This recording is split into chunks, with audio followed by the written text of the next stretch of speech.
なんだあの色本当GoPro 撮れてるの？あのテスラの色なんか虹色に輝いてる。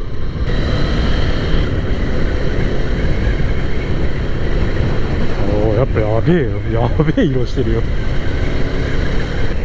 いやーでもね、これ気持ちいいわこのバイク。最初乗ってすぐぐらいかなに言いましたけど、自転車で坂をさバーって降りてる時のあの気持ちよさ、あれがねなんかずーっと続いてる感じで、心地いいですねこのバイク。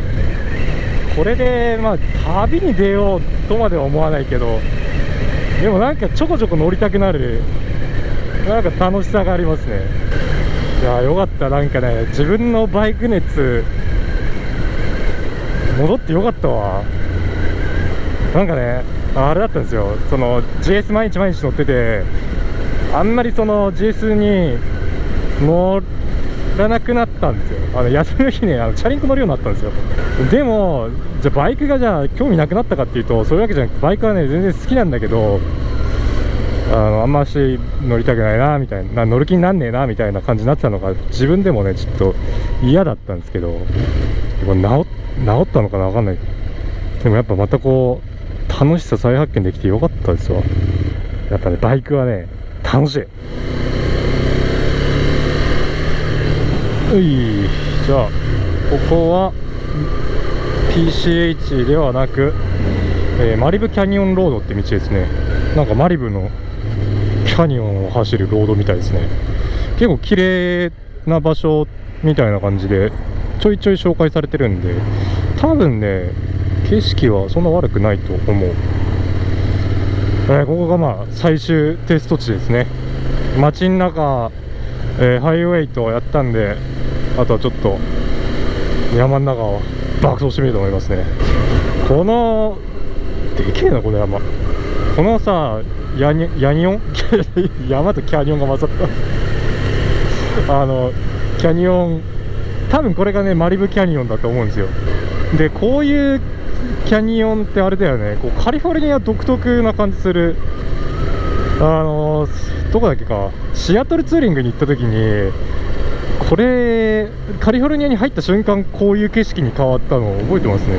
ああいいね、こういう道あったんだ。これちょうどいい日帰りツーリングになりそうだな。ダウンタウンは入れなくていいけど、海沿いバーって走って最後こうキャニオンの道ベーって走って家帰ってくるって、なんかちょうど良さそう。あ、綺麗、いいね、綺麗ね。やっぱ 800cc って結構ちょうどいいね。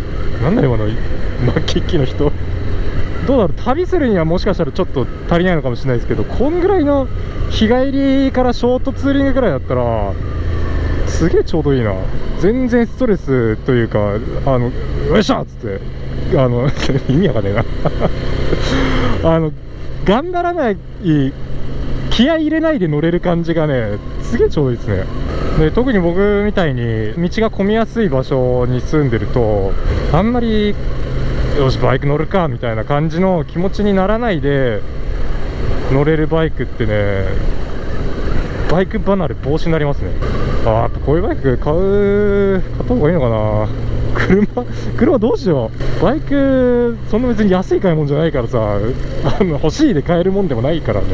でもし軽いキャンプとか行くんだったら、これ一応っていうかスクランブラーシリーズの中で唯一オフロード走行もできるモデルなんですよ。そういうのも念頭に置いてるんで、背も高いし、僕別にそのオフロードガンガン攻めるタイプじゃないですけど、キャンプ好きなんで、キャンプ場ってあんまり舗装されてない時があるんで、そういう時にねこういうバイクだと全然怖くなく行けるし、しかもそんなに大きくないから、そうなんだよ。これ GoPro で映しときゃよかったね。キャンツーの帰りにダート道の果てにある無人キャンプ場、森の中のね無人キャンプ場みたいなとこ行ったんですよ。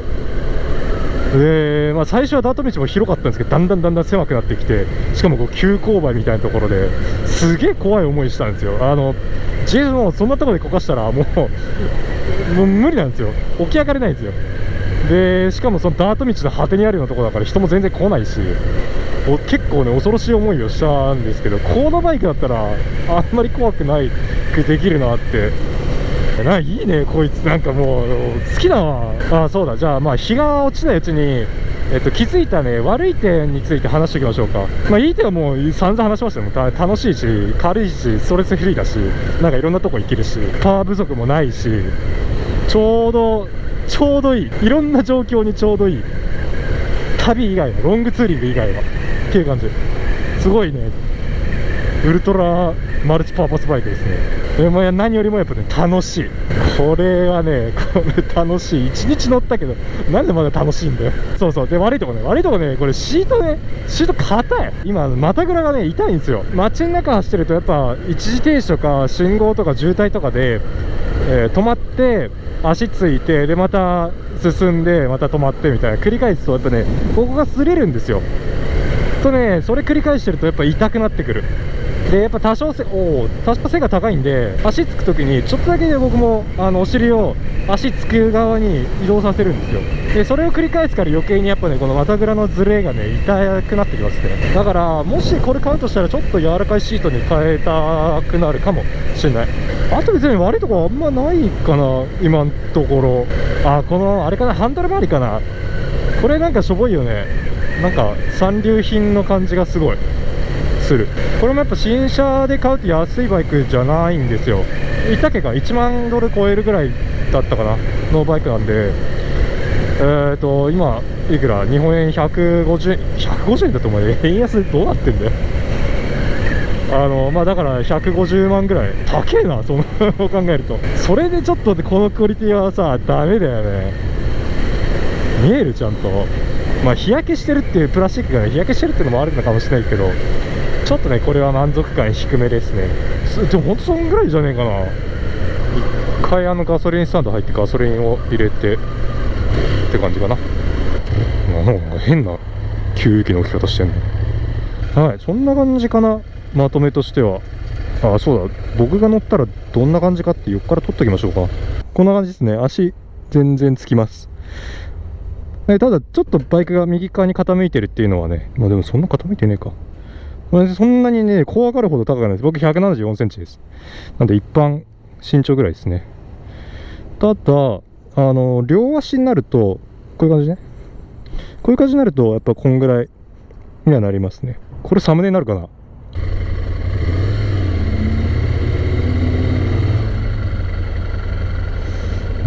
あっちから出ればよかったな。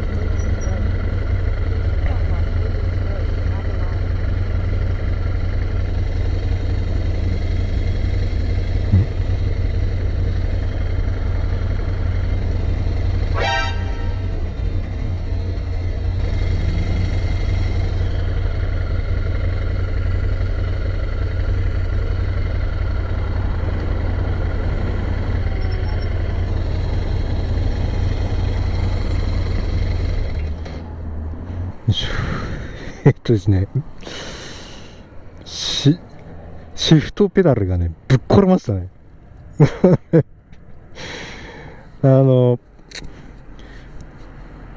ここにボルトがあってここに入るんですけど、それが緩んだだけかなと思ったんですけど、これがボルト見えます？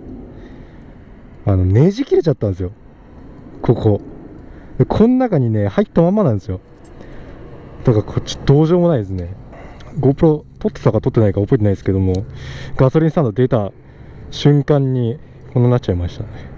なので今ね一足にしか入ってないっていうか一足以外使えない状態なので、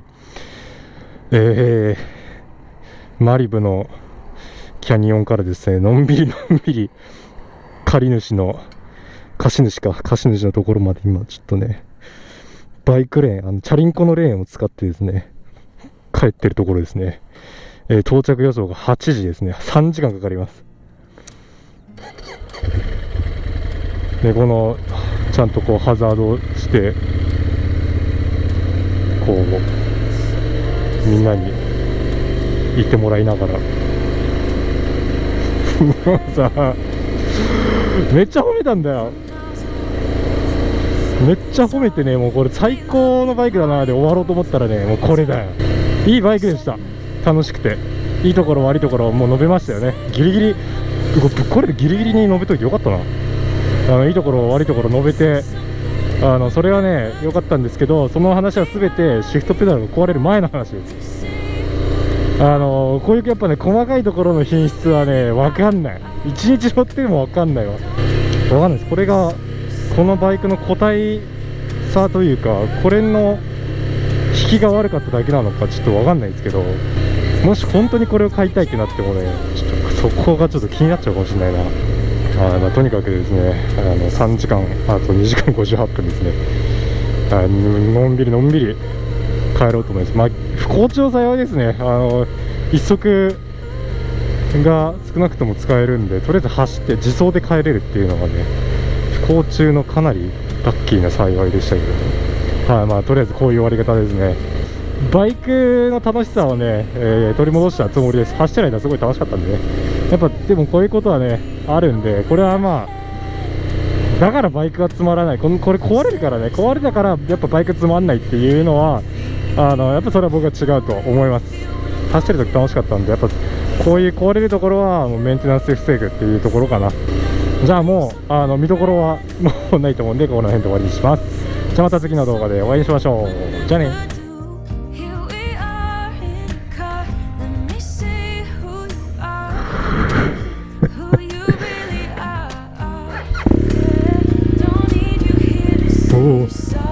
なんだこのタワーは。なんだこのタワーは。でかっこのバイク。いやこれもいいね。これもこれでいいね。安心感がたまんねえ。でけえな。このコックピットがすげえコックピット感ある。いやこれもこれで面白いわ。2台持つべきだなこれは。どっちかじゃないね。すげえな、このパワーがやべえ。よし。2足入った。2足いいね。